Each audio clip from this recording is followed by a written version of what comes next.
We've all heard the story.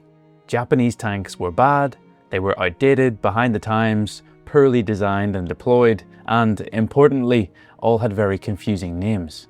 The Japanese just couldn't build good tanks. In this video, I'm going to show you a different story, the method behind the madness, the development of their tank program, their strange designs throughout the war, and explain why many people have Japanese tanks all wrong. Let's travel to 1918. After World War I, the Japanese military leadership recognized two vital facts. 1. Japan was far behind its Western allies in terms of military technology, and 2. Tanks are very good. So Japan began to modernize. On the tank front, they bought some from the British and French, a single Mark IV in 1918, followed by 6 Whippets and 13 Renault FTs in 1919. These were used as the basis of Japan's first indigenous tank design, which was created to the following requirements: 57mm main gun, armour that can withstand a 57mm gun, decent off-road performance, sensible size limitations. It was all looking good, but then the vehicle emerged, and it was not good. The Type 87 was Japan's first tank, completed in 1927. It borrowed some aspects from the Vickers Independent, like these front machine gun turrets, a feature which everyone seemed to love at the time, but ended up being a bit useless. It mounted the 57mm gun in a central rotating turret, and it had 6mm, or quarter inch, of armour all over, weighing in at around 20 metric tons.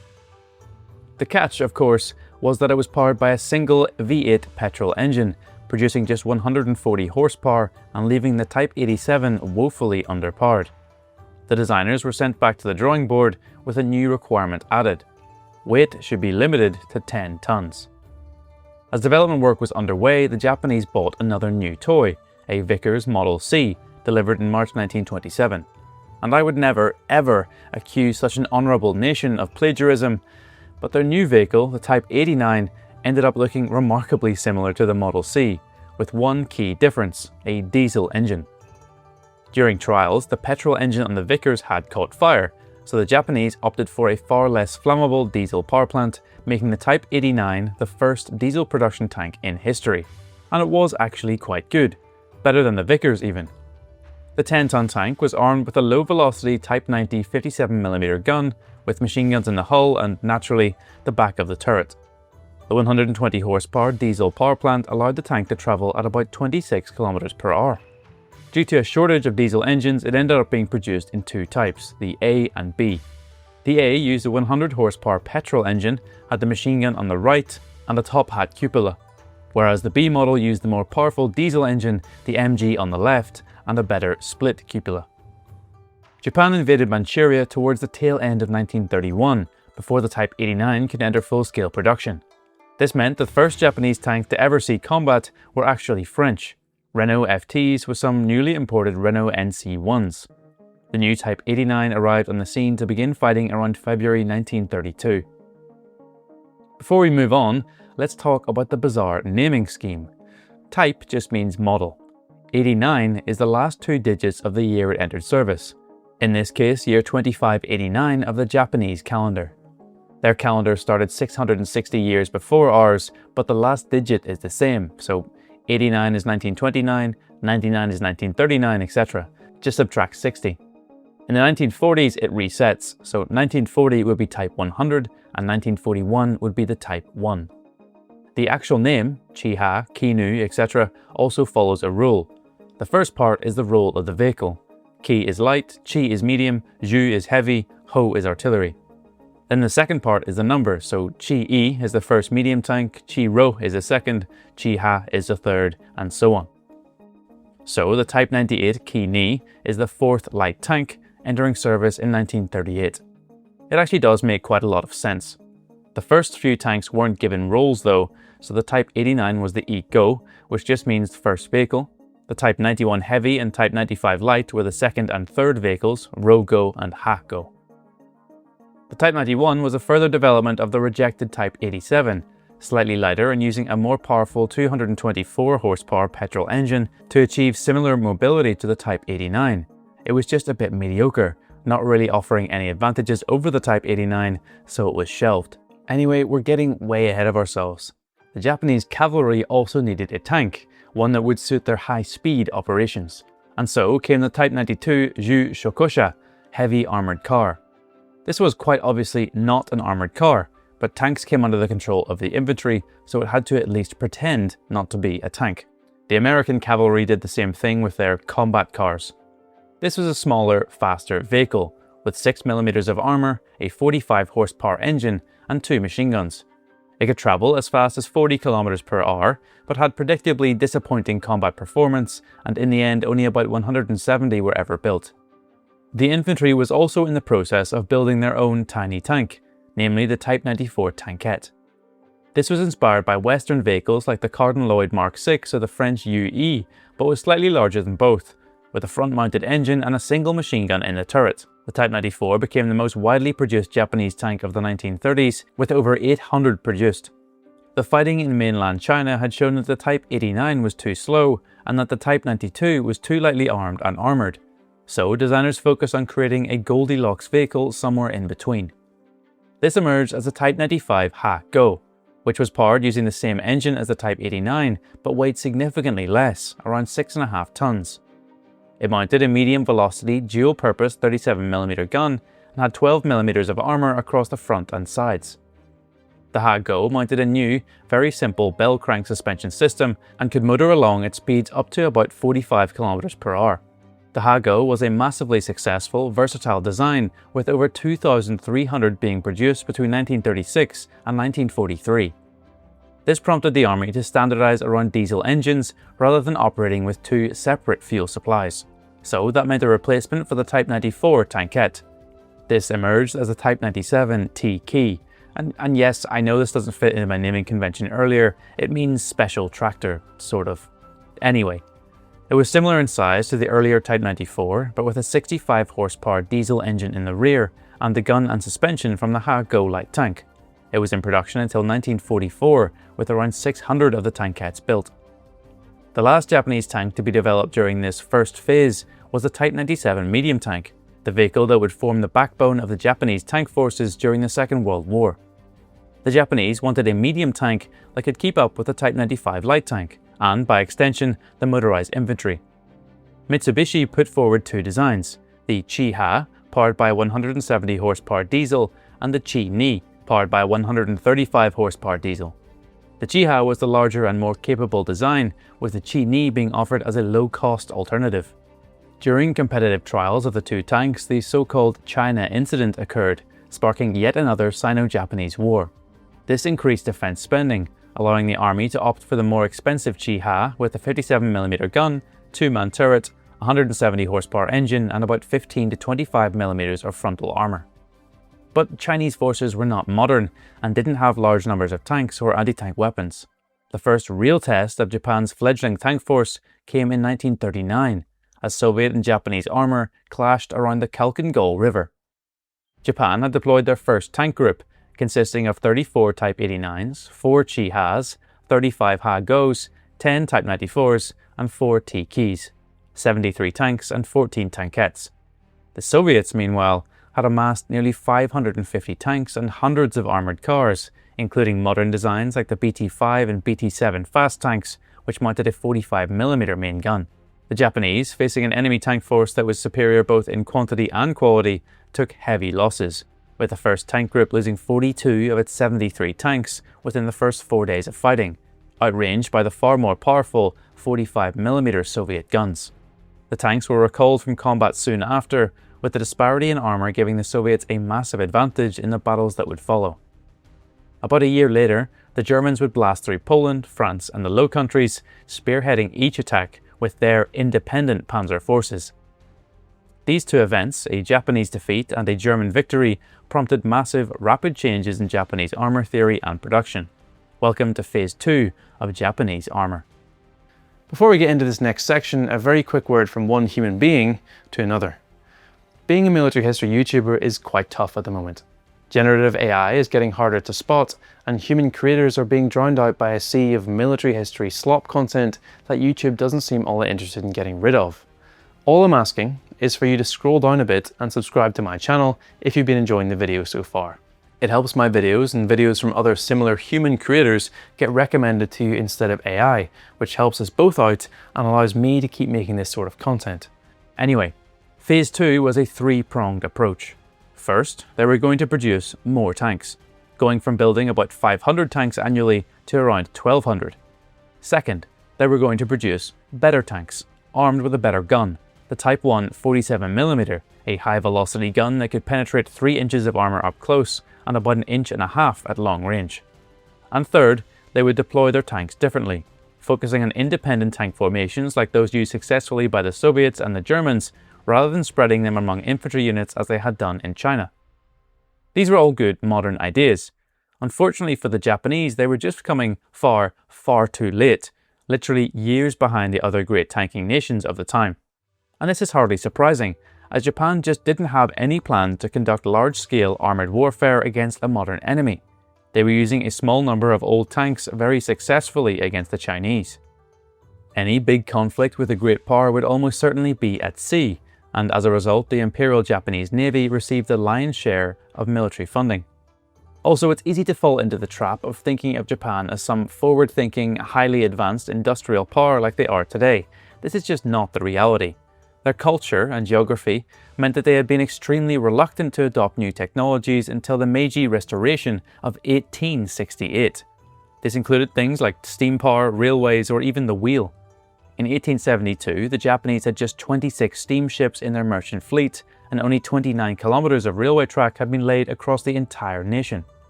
By 1913, they had 1,514 steamships and some 11,400 kilometers of railway track.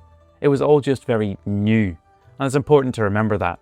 But anyway, back to tanks. This three-pronged approach, more tanks, better tanks, deployed better, ran into difficulties, because the first two were often contradictory. When the Japanese tried to develop a new light tank to replace the Type 95 Ha-Go, they came up with this, the Type 98 Ki-Ni. The Ki-Ni was the same weight as the Ha-Go, but was smaller, with thicker welded armour and a two-man turret instead of the one-man design on the Ha-Go. It also mounted a superior Type 137mm gun. It was simply a better vehicle than the Ha-Go, but it wasn't built. The army thought they didn't need such an advanced vehicle, and they were aware that switching from the Ha-Go to the Ki-Ni would have a big impact on production numbers, which would ruin their plan to build more tanks. The Ki-Ni finally entered production in 1942, with only about 100 being built. By that time, the men behind the Ki-Ni had further improved the design, with a larger turret and a slightly better Type 1 37mm gun. This became the Type 2 Ki-To, but production didn't actually begin until 1944, and like the Ki-Ni, the Ki-To never saw combat, with just 30 built. Japan was making good progress on forming their own armoured divisions, the third prong, but they had also come across an issue: developing artillery that could keep up with the armour. They solved this by developing a series of self-propelled anti-tank and artillery pieces starting in 1941, almost exclusively on the chassis of the successful Type 97 Chi-Ha medium tank. The Type 1 Ho-Ni was the first of these designs, mounting a Type 90 75mm field gun in a casemate on top of the Chi-Ha chassis, with a 2-inch thick gun shield. This was followed by the Type 1 Ho-Ni 2, which mounted the Type 91 105mm howitzer, and the Type 3 Ho-Ni 3, which mounted the Type 3 75mm gun in a completely enclosed armoured casemate. Likewise, the Type 4 Ho-Ro mounted the Type 38 150mm howitzer. Despite these being common on the virtual battlefields of War Thunder or World of Tanks, they were very rare, with only about 130 produced across all types before the end of the war. Some were also designed on the Ha-Go chassis, like the Type 4 Ho-To and Type 5 Ho-Ru. Later designs were also considered, like the Ho-Ri, which mounted a 105mm gun. None of these ever saw production. It was a similar situation for the self-propelled anti-aircraft vehicles. There were a few designs, and even some prototypes, but these were never built at scale. Now that they had successfully developed that Type 1 47mm anti-tank gun, they needed a tank to put it in, and so they turned to all reliable, the Type 97 Chi-Ha.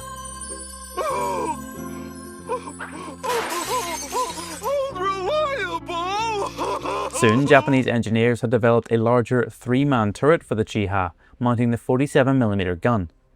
In 1942, this entered full-scale production as the Type 97 Kai, improved, Shinhoto Chi-Ha, new turret Chi-Ha. It replaced the Type 97 in production, and about 300 Type 97s were converted with the new turrets, resulting in 930 Type 97 Kai being produced before the end of the war. But Mitsubishi was also working on the hull, thickening the frontal armour from 30mm to 50mm and converting from rivets to welds in the process. To accommodate these changes, the new vehicle mounted a larger 240 horsepower engine, a big boost over the 170 horsepower of the Chi-Ha. This vehicle, mounting the same turret as the Type 97 Kai, became known as the Type 1 Chi-He. Despite the superiority of the Chi-He over either Chi-Ha, it didn't reach production until 1943, more than 2 years after it was designed, largely because of the Navy's growing demand for high-quality steel. See, as you may know, Japan's Army and Navy were two very distinct entities, far more separate than the US Army and Navy. Separate budgets, procurement, strategic objectives, and operated as rivals rather than colleagues. When it came to handing out Japan's very limited supplies of steel and aluminium, the Navy almost always won, which is hardly surprising given Japan's location and the enemy it was expected to fight. So, the Army only received more resources when the Navy had been largely destroyed, and the Allies were closing in on the home islands. And by that time it was far, far too late to make a difference. In fact, all of the 170 Type 1 Chi-He's that did eventually get produced were allocated for the home defense of Japan and never saw combat, the same fate as the Ki-Ni and Ki-To. Around 1943, the Japanese were hearing from the Germans about the new M4 Sherman medium tank being fielded by the Americans, leading to the development of a new vehicle, the Type 3 Chi-Nu. This was essentially a Type 1 Chi-He hull with a larger turret mounting a more powerful Type 3 75mm gun. Despite the aim of this vehicle as a Sherman killer, the Type 3 gun would still struggle against the front of an M4 at combat ranges, while the 25mm of turret armour would have made it a very vulnerable vehicle. Of course, all 144 Chi-Nus were reserved for the defence of the home islands, so we never found out. The Japanese were not stupid though, and were probably aware of this. That's why they developed this, the Type 4 Chi-To. This may seem like another desperate attempt to outgun the Chi-Ha, but it is actually an almost entirely new, much larger design with a 400 horsepower engine and a new high-velocity Type 4 75mm gun that could, probably, penetrate the Sherman from about 1,000 meters away. Full-scale production began just weeks before the war ended, with only 2 produced. Both were dumped into a nearby lake, with one being fished out by the US Army for examination after the war ended. The last Japanese tank to actually be sort of produced during the war was the Type 5 Chi-Ri, a heavier vehicle mounting an 88mm main gun and a 37mm secondary in the hull. The whole thing was powered by a 540 horsepower BMW aircraft engine, but only one partially complete prototype was ever built in May 1945. On the drawing board was one more design, the OE, or Large 1. This was a, frankly, ridiculous 100 to 120 ton heavy tank project, powered by 2 of those BMW engines from the Chi-Ri and mounting one 105mm gun and 2 secondary 70mm guns. Drawings exist, and there are rumours a prototype was partially completed, but I'm sorry to say that these super heavies mostly remained on Japanese Army drawing boards. However, the Japanese Army were not the only ones producing tanks. The Japanese Navy was also making some, with an obvious focus on amphibious capabilities. Early in the war, the Navy were given Type 95 Ha-Go light tanks to support their operations, but it was clear that a bespoke amphibious vehicle was required. This led to the Type 2 Ka-Mi special craft, which was an amphibious variant of the Ha-Go with a turret sort of like the one found in the Ki-To. The Navy vehicle had pontoons fitted to the front and rear of the vehicle and an exhaust chimney over the intakes to stop water flooding the engine. When in the water, the Ka-Mi could reach speeds of 10 km per hour, with 2 propellers at the rear powering it along. Over 180 of these were built and saw combat at Guadalcanal, the Marshall and Marianas Islands, and on Saipan. This was a very successful tank and prompted other vehicles. The Type 3 Ka-Chi was a much larger vehicle based on the chassis of the Chi-He, and the Type 4 Ka-Tsu was an amphibious cargo carrier that could also mount twin torpedoes. The idea was that these would be delivered by submarine, approach the shore, land, then go back into the water on the other side to strike American ships anchored within the perceived safety of a lagoon. I've not really talked about the combat history of many of these vehicles in this video because I feel like they sort of speak for themselves. Despite their lofty ideas, the island campaigns and dense jungle meant that the majority of Japanese tanks were deployed as infantry support vehicles for fighting against other infantry. As soon as they came across enemy armour, or even enemy anti-tank weapons, they were largely useless. Japanese vehicles struggled against even the weaker Allied vehicles like Valentines, Matildas, Lees and Stuarts. The 40 or 37mm Allied guns were more than enough to penetrate Japanese armour, while the Japanese guns struggled against Allied vehicles. By the time the 47mm guns arrived on the scene in 1944, the Americans were fielding M4 Shermans, which hopelessly outclassed the Japanese armoured formations. It speaks volumes that the Chi-To, a late-war vehicle that the Japanese only managed to build 2 of before the war ended, was just about equal to the M4, which had been in full-scale production since 1941. The Japanese just didn't see tanks as a priority and didn't see themselves fighting large-scale tank battles against other major powers. Because of this, they were always a few years behind. The decision to not put the more advanced Type 98 light tank into production because they didn't think it was required sums up the very conservative viewpoint of the Japanese. So many designs that were completed and ready but took years to actually produce, only to be years behind the curve. And to be fair, they were probably right. Their navy was going to be the decisive force in terms of defeating the Americans, and if American armour was allowed to land in large numbers on the home islands, they had probably lost the war anyway. Naval and air power investment was the only reasonable move, and it shows. In 1944, the Japanese built 925 tanks, but 28,000 aircraft. It just wasn't a priority. Think of it this way. Nobody in their right mind would say that the Germans were foolish to not build more battleships or aircraft carriers. They rightfully prioritised their ground forces for the ground-based war they were currently fighting. The Japanese were in a naval and air war and acted accordingly. Doesn't make their tanks any better, of course, but it was logical. Going up against an M4 Sherman in a Chi-Ha might have been very one-sided, but it wasn't a suicide mission. In fact, a lot needs to go wrong for you to actually be killed inside a tank. In one of my recent videos, I investigate the wondrous world of tank survival, how angling or armour composition affects penetration, and how an APS or ERA can save your life.